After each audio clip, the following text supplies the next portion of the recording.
In 1917, in a lost, remote village of Portugal in Fatima, the Blessed Virgin Mary appeared to three teenagers who were tending a flock.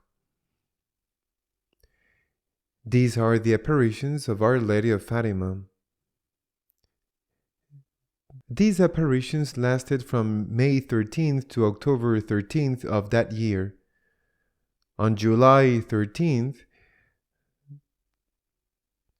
the Virgin Mary told the shepherds that they should ask the Pope to consecrate Russia to her Immaculate Heart. At that time, the First World War was going on, then known as the Great War, because logically the Second World War had not yet happened. It is difficult for the three little shepherds of Fatima to have heard about the war. Well, it is not impossible. It is much more difficult for them to have heard about Russia, a village, I repeat, lost in the center of Portugal. But it is not impossible either. But it is certainly impossible that in the month of July of 1917, they knew what was going to happen on October 25th of that same year, because at that time no one knew. And on October 25th, November 7th, according to our calendar, October 25th, according to the calendar used in the eastern part of Europe, on that October 25th took place the seizure of power in Russia, the capture of the Tsar, and later his assassination by the communists, and Russia became the Soviet Union. Impossible that in July the children knew what was going to happen in November, October, November. Impossible. And yet, Our Lady, the Blessed Virgin Mary, told them that it was essential to consecrate Russia. I insist, perhaps they had never even heard of Russia, to her Immaculate Heart, because otherwise Russia would spread its errors throughout the world. The Soviet Union did not yet exist. Russia was not yet communist. Russia would spread its errors throughout the world, would cause thousands of deaths. The destruction of entire countries would make the Church suffer and would even endanger the Pope himself. That is a prophecy, and that was fulfilled.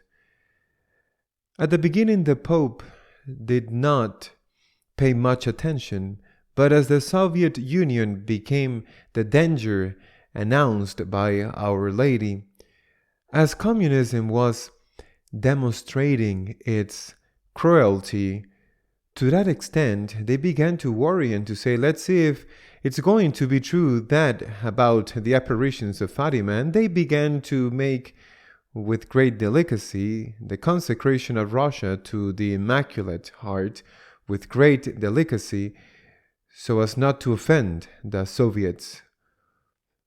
Until St. John Paul II in 1984, together with the bishops of the whole world, made that consecration, but even then he did it without implicitly naming Russia, but only by allusions.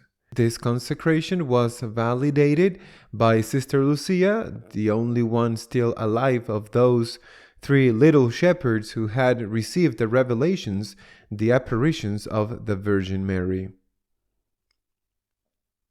That consecration resulted in the fall of the Berlin Wall 5 years later, which was the beginning of the end of the empire and of the Soviet tyranny.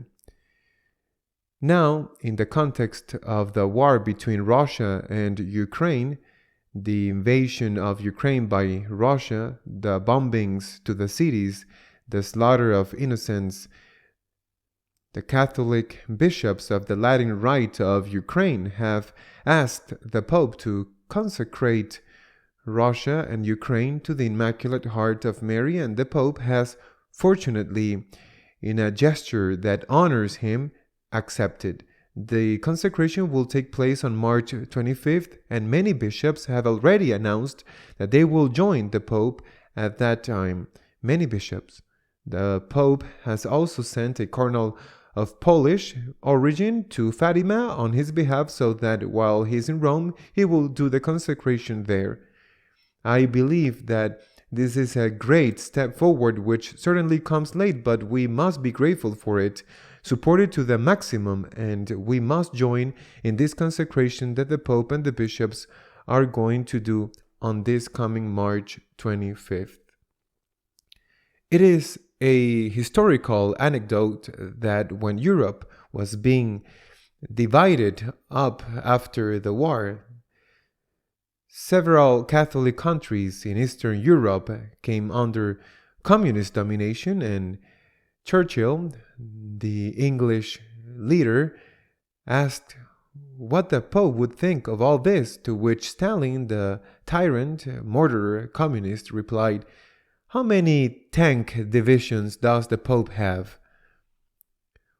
Well, he laughed at the Pope and kept countries like Poland or Hungary, Czechoslovakia, in short, because the Pope had no tank divisions to prevent it. But we have something stronger than tank divisions. We have the power of prayer, and so it was prayer, of course, along with other things, but it was prayer and the consecration of St. John Paul II that brought down what tanks could not bring down: the Berlin Wall, the dreadful empire of the Soviets. Prayer is our best weapon, and I think it is excellent that it is consecrated again, and that it is consecrated well, citing Russia and Ukraine by name to the Immaculate Heart of Mary. But it is not enough. A consecration is not only the recitation of a prayer. It would be too easy. Our Lady of Fatima spoke. She asked that there be conversion and penance. Without this conversion, the consecration is simply a good wish. Even if it has its value, conversion is necessary. Ukraine is the country in Europe, and perhaps the country in the world, where there are more surrogacy clinics. Clinics where women are impregnated, paying them money to have children for someone else. There are many of them.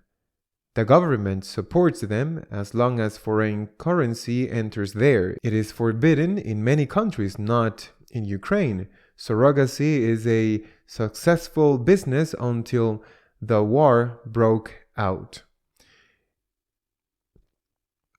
In Ukraine, abortion is totally allowed up to 3 months without any reason. Up to 3 months is valid, and up to 7 months is valid with very few exceptions. Moreover, President Zelensky, who is seen as a hero in Western Europe, is a totally convinced abortionist. And although the legislation of his country is very permissive up to 7 months, he says that it is not enough and that it should be extended even more.